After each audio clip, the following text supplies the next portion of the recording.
ప్రతిదినం ప్రభు సన్నిధి. జీసస్ ఆశీర్వాదం. లార్డ్, బాగున్నారా? మీరు బాగుండాలని ప్రతినిత్యం ప్రార్థిస్తూ ప్రభుని స్తుతిస్తూ ఉన్నాం పిల్లరా. మరి జీసస్ ఆశీర్వాద మినిస్ట్రీ తరపున మీ అందరికీ శుభాభివందనాలు, దేవునికి స్తోత్రాలు. సంతోషకరము. ఈ పూట దేవుని వాగ్దానపు మాటతో మీ ముందుకు రావటం జరిగింది పిల్లరా. ఏంటి ఈ దినం దేవుని వాగ్దానపు మాట? దేవుని పరిశుద్ధ గ్రంథం మనం చూస్తే చూడండి, 2 కొరింథీయులకు రాసిన పత్రిక 5వ అధ్యాయము 7వ వాక్యం చదువుతున్నాను. అక్కడ ఇలా రాయబడింది పిల్లరా, గనుక ఈ దేహంలో నివసించుచున్నంత కాలము ప్రభువునకు దూరముగా ఉన్నామని ఎరిగి ఉండి ఎల్లప్పుడూ ధైర్యము గలవారమై ఉందుము అన్న మాటలు రాయబడ్డాయి. ఈ మాట పౌలు గారు చాలా స్పష్టముగా, చాలా తేటగా, గూఢమైన మర్మాన్ని తెలియజేసినట్లు మనం చూస్తాం పిల్లరా.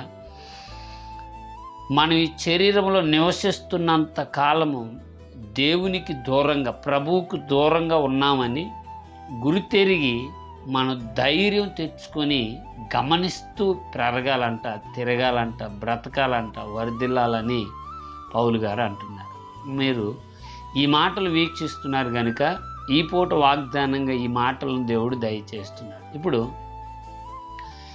దేహంలో మనం నివసిస్తుంటే, మన కుటుంబంలో మనం నివాసం చేస్తుంటే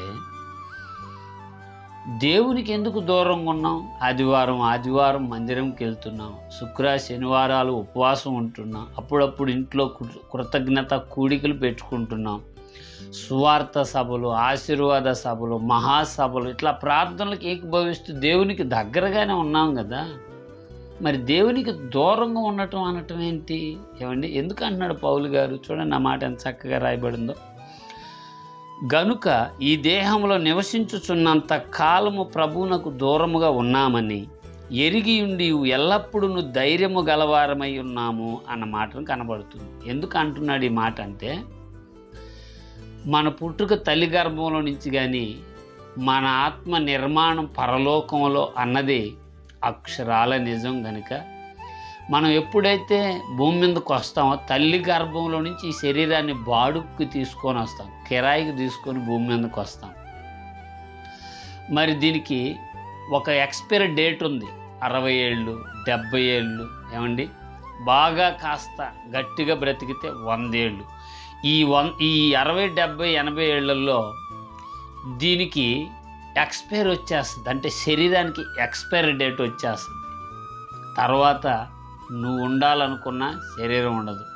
ఎందుకనంటే దాని టైం దేవుడు నిర్ణయించాడు కనుక. హల్లెలూయా.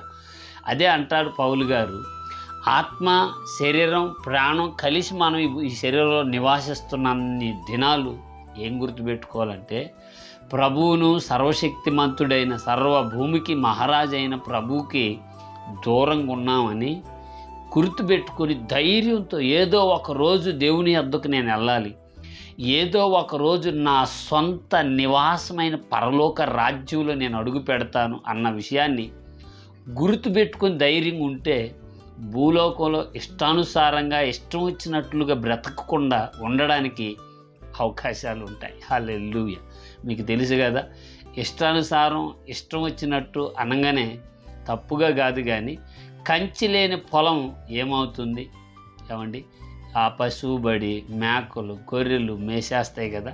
అదే కంచి ఉంటే, చుట్టూరు పెంచింగ్ ఉంటే అందులోకి ఏది పోదు. ఇదే ఒక భయము, ఓ భక్తి, ఓ విశ్వాసం, ఓ నిరీక్షణ కలిగి బ్రతికితేనట నిత్య రాజ్యానికి మన శరీర, ప్రాణ, ఆత్మదేహాలు వెళ్ళే రోజు నాటికి ఏమండి దేవుడు సంతోషించేలాగా, లేదా ఈ శరీరాన్ని, ఆత్మను మనలో ఉంచిన ఆ పరమ తండ్రి ఆనందించేలాగా నువ్వు నేను బ్రతుకుతాం అన్నది దేవుని ఉన్నతమైన ఉద్దేశము, ఈ దినపు వాగ్దానపు మాట.